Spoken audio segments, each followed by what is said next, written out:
Olá, irmãos que estão acompanhando aí a nossa jornada de estudar a Bíblia para crescimento pessoal. Nós temos estudado o método indutivo, que tem 3 passos.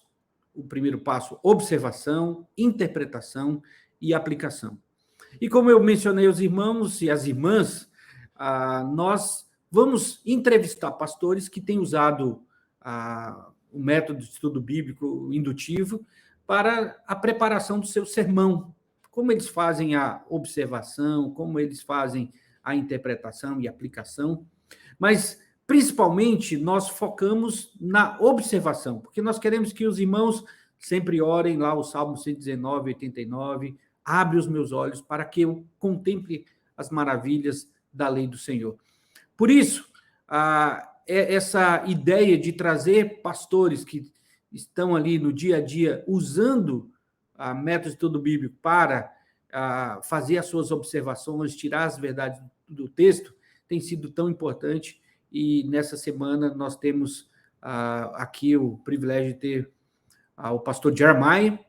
Ele é pastor da PIBA, vou apresentá-lo daqui a pouco, mas também é o reitor da nossa escola de pastores. E na descrição do vídeo aqui, a gente vai colocar algumas informações de como você pode conhecer a Escola de Pastores PIBA.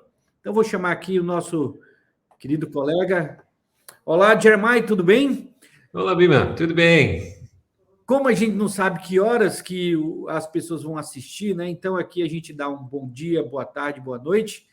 Desde já, minha gratidão em você participar deste momento aqui e contribuindo aí com a maneira como você tem estudado a Bíblia, identificado as verdades, e então o foco aqui é na observação.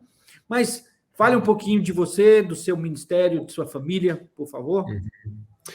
Legal, então eu sou o Jeremiah, casado com a Ana Carlina, nós temos 15 anos de casados, sou norte-americano, vim para o Brasil estudar no seminário e foi um ano em que Deus me chamou para o ministério e também o ano em que eu conheci a minha esposa.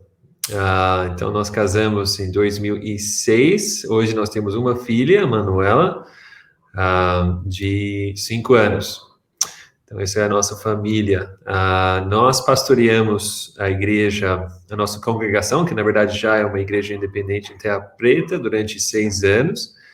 E em 2016, nos mudamos para Atibaia, de volta, para fazer a parte da equipe aqui na sede e também, principalmente, me dedicar ao ministério da Escola de Pastores. Aqui dentro da igreja a gente tem esse programa que prepara jovens, e não tão jovens, para serem pastores de igrejas locais. Estão envolvidos na prática do dia a dia aqui da igreja, dos pastores, recebem mentoreamento, orientação e fazem o mestrado em divindade, que é um curso que nós temos aqui, que é uma formação teológica abrangente, visando prepará-los para pastorear, para pregar a palavra de Deus com firmeza, clareza e serem excelentes no ministério. Tem algum e-mail que quem tiver interessado de estudar na Escola de Pastores PIBA pode entrar em contato? Claro, você pode visitar nosso site, eppiba.org.br. Você pode mandar um e-mail para admin@eppiba.org.br também para entrar em contato com a gente, ligar aqui na PIBA e podemos dar maiores informações. Ok. Tem sido uma alegria investir nesse ministério aqui da Escola de Pastores, e eles também recebem ferramentas, obviamente, muito mais avançadas do que a gente se propõe aqui num vídeo tão curto, às segundas-feiras, estudando a Bíblia. Mas estudo em grego, hebraico, que certamente são ferramentas, e nós vamos conversar um pouquinho mais ao final, ferramentas importantes para que a gente chegue ali aquelas nuances, né, aquele colorido que o estudo bíblico nos dá. Deixa eu te fazer uma pergunta. Você também estudou método de estudo bíblico lá no Seminário Palavra da Vida, porque você fez um tempo lá, chegou a fazer essa matéria? Lembro muito bem dessa matéria, em 2003, alguns aninhos atrás, fiz com Paulo Santana, pastor Paulo Santana, e eu lembro muito bem dessa matéria, porque quando eu cheguei no seminário eu não falava português, mas eu conseguia entender Paulo. Acho que ele falava com um pouco mais devagar e eu conseguia entender muito bem o Paulo. E fazendo os exercícios de MEB, aquele livro do Howard Hendricks, Vivendo na Palavra, passamos por isso juntos. Uhum. A gente sabe que seu ministério hoje tem uma grande parte acadêmica, mas a gente tem dividido o púlpito, tem dividido aí as lives, que são oportunidades de ensino, e você tem usado as ferramentas que você recebeu lá em 2003, você tem sido isso prático no seu dia a dia ao preparar um estudo bíblico? Uhum. Eu acho que aquela matéria, para mim, foi um ponto de partida para um olhar mais minucioso, mais cuidadoso do texto, de parar de passar rápido pelo texto, mas tomar um tempo, observar com calma, ter aquelas perguntas boas em mente para fazer para o texto. É claro que a gente vai, ao longo do tempo, acabando tendo um processo nosso, né, que é bem individual no estudo do texto, mas com certeza foi o ponto de partida e vários princípios carrego até hoje, e o processo de observação, interpretação e aplicação está sempre ali. Ok, pensando nesse primeiro passo, que eu acho que ele é um desafio para quem está começando, principalmente a gente tem muitas pessoas que estão assistindo conosco essas lives, o curso, parece que a observação é algo que encoraja muito, mas também parece uma coisa, eu nunca vou alcançar isso. Como é que você usa, principalmente, como é que você faz a observação no seu dia a dia, na pregação? Você estuda um texto e o que você faz? Quais os passos que você poderia dar em relação a ensinar para o pessoal sobre observação do texto? Uhum. Legal. Então, na minha vida, eu tenho mais ou menos 3 fases de estudo da Bíblia. Eu estou, por um lado, constantemente lendo a Bíblia inteira. Então, todo ano eu procuro ler a Bíblia inteira, e eu estou fazendo isso constantemente. Então, em média, por dia, estou lendo mais ou menos 4, 5 capítulos da Bíblia. Obviamente, nessa quantidade, eu não consigo fazer muito devagar, senão eu passo o dia todo só fazendo isso. Mas por que eu faço isso? Porque um dos princípios importantes na interpretação da Bíblia é que a Bíblia interpreta a Bíblia. E muitas vezes os autores bíblicos estão citando outras partes da palavra de Deus. E também a Bíblia é uma unidade, é uma história só. Então a gente sempre precisa perguntar, dentro de qualquer texto individual, onde esse texto se encaixa dentro da história. Estou no Antigo, no Testamento, estou no Novo Testamento, é antes de Jesus chegar, depois de Jesus chegar, estou aqui debaixo da lei de Moisés, entre o povo de Israel, ou estou ainda nos primórdios ali, dos primeiros capítulos de Gênesis, etc. Então, essa leitura contínua da Bíblia, constante, o meu desejo é que a Bíblia toda sempre esteja na minha mente, que eu esteja lembrado da Bíblia enquanto estou estudando a Bíblia. Uma outra área de estudo na minha vida é o preparo de sermões e mensagens, que faz parte do dia a dia do pastor. Então, quando eu faço isso, então normalmente eu escolho o texto, leio várias vezes, leio em inglês, em português, na língua original também, e estou lendo e relendo. Então, fazendo muitas observações, anotando coisas que eu estou vendo, e normalmente eu vou passar pelo texto, eu vou separar as frases do texto, as orações, que podemos dizer. E aí eu estou só tentando ir devagar e perceber o que está dizendo aqui. Qual é a relação dessa frase com a frase a seguir e a frase anterior. E eu vou fazendo essas divisões e percebendo os grandes blocos do texto e os blocos menores, as relações entre as orações e frases. E isso me ajuda a perceber a mensagem do autor com maior clareza. E enquanto isso, claro, algumas palavras ressaltam. O que significa essa palavra? Aí eu posso correr para... antigamente era concordância, né? Bíblica. Hoje a gente usa o computador. E onde essa palavra acontece na Bíblia? Deixa eu ver como que está sendo usado. E às vezes tem uma coisa que eu não entendo. Aí eu vou batendo a cabeça, tentando entender o que significa esse princípio, esse ensino, talvez recorrendo para algum recurso que pode me dar uma luz sobre isso. E também estudamos a Bíblia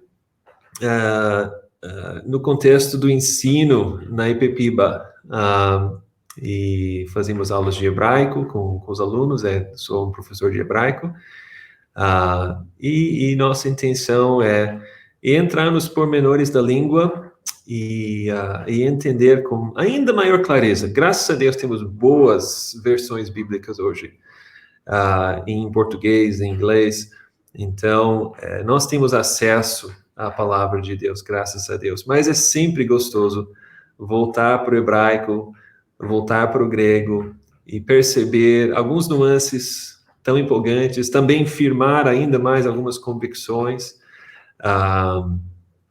enfim, então isso também faz parte do nosso dia a dia. Uhum. Eu acho que uma das coisas, você como professor, a gente ressalta que as línguas originais, elas abrem para nós nuances assim que dá aquela ideia de uma TV colorida, né? Obviamente, como você falou, temos boas e confiáveis traduções, mas às vezes uma palavrinha ali a gente observa e aquilo abre ilustrações até para a gente usar no nosso sermão, né? Uma coisa que é da língua portuguesa nós não gostamos de repetir a mesma palavra no texto, né? E às vezes tem sinônimos, mas que no original é a mesma palavra, e é intencional. Como diz Paulo, não é cansativo para mim repetir as mesmas coisas, mas a Bíblia gosta de fazer isso, e normalmente essas palavras são temas importantes, são destaques no texto, então a gente às vezes percebe isso, e algumas traduções mais literais no português também vão traduzir essas palavras de uma forma igual, né? E vai transparecer um pouco mais isso. Ok. Mesmo a gente estimulando bastante a observação, ao outro passo que não é o tema nosso aqui da interpretação, com todas as suas regras, mas, obviamente, o propósito da palavra de Deus é transformar os nossos corações e as nossas vidas, né? Impactar o nosso dia a dia. Você, como você faz esse processo, ou na sua leitura bíblica mais geral, ou num texto que você está focando para preparar para pregar, como é que você levanta essas questões de aplicação, né? De buscar praticar um princípio que Deus está tocando naquele dia na sua leitura? Realmente, a gente precisa tomar um certo cuidado de pegar tudo na Bíblia como se fosse um exemplo para nós seguirmos. Temos bons exemplos, mas às vezes a aplicação vem por outros meios. Acho que uma pergunta que sempre podemos e devemos fazer para o texto é: o que isso me ensina sobre Deus? Porque Deus não muda. Ele é o mesmo ontem, hoje e para sempre. Então, mesmo quando estamos no Antigo Testamento, nós podemos perceber o caráter imutável de Deus. E esse é o mesmo Deus que nós conhecemos hoje em Jesus Cristo. Então, celebrar seu caráter e perceber que esse é o Deus a quem nós servimos e que isso orienta, então, toda a nossa vida. Existe um conceito errado de que o Deus do Antigo Testamento era um e o do Novo Testamento é outro. E isso é uma mentira, isso não é verdade. É o mesmo Deus. Estava lendo recentemente na minha leitura bíblica em Oséias. Que história maravilhosa da misericórdia do Senhor, sua fidelidade para com seu povo infiel. E como é bom lembrar que eu sirvo esse Deus. E como eu me identifico também com aquele povo em sua tendência para o pecado, seu esquecimento do Senhor, e me permite celebrar meu Deus e servi-lo com maior fidelidade. Uhum. Que joia. Realmente é uma alegria de ser amigo de você, né? A sua piedade. Isso impacta muito a gente aqui, a nossa equipe, e particularmente a minha vida, né? Como você deseja ser um homem de Deus, e essa toda a sua expressão aqui, do seu estudo, da sua aplicação, também evidencia isso. Agora estamos indo para o nosso final aqui, passamos até um pouquinho do nosso planejado, mas eu queria que você, nas suas saudações finais, trouxesse uma palavra encorajando o pessoal a estudar a palavra de Deus e que você encerrasse nosso tempo com a oração por aqueles que verão esse vídeo. Por favor. Amém. Bom, em primeiro lugar, Bima, você falou que eu sou piedoso e que eu quero ser como Deus. Eu quero mesmo ser como Jesus, mas o único herói da minha história, da nossa história, é o próprio Senhor Jesus, que morreu no meu lugar, um homem pecador, e me permite conhecê-lo e andar com ele em meio aos tropeços do dia a dia. Então, toda honra e glória tão somente ao nosso Senhor Jesus Cristo. E na palavra de Deus nós encontramos com o nosso Deus. Então, o nosso incentivo vai pela palavra de Deus para receber revelação de Deus, onde Deus se apresenta para nós nas mais diversas situações de vida. E você pode conhecer o único e verdadeiro Deus vivo e Criador por meio da sua palavra. Então, quando você vai para a Bíblia, vai para um encontro pessoal com Deus. Então, por favor, agora encerre nosso tempo com a oração para realmente... Tem várias pessoas buscando crescer e tem crescido com esses vídeos de aprendizado da palavra de Deus, e que realmente cada um seja estimulado a esse encontro pessoal tão fantástico, maravilhoso, através da palavra, né? Então, encerre nosso tempo com a oração, por favor. Amém. Senhor Deus, nosso Pai, eu quero pedir por mim, por pastor Abimael e por todos que vão assistir esse vídeo, que todos nós possamos aproveitar desse grande recurso que nós temos em nossas casas, a Bíblia, a tua palavra viva e eficaz, onde o Senhor se revela em toda a sua beleza e perfeição e santidade, e que nós possamos sempre sermos motivados a esses encontros.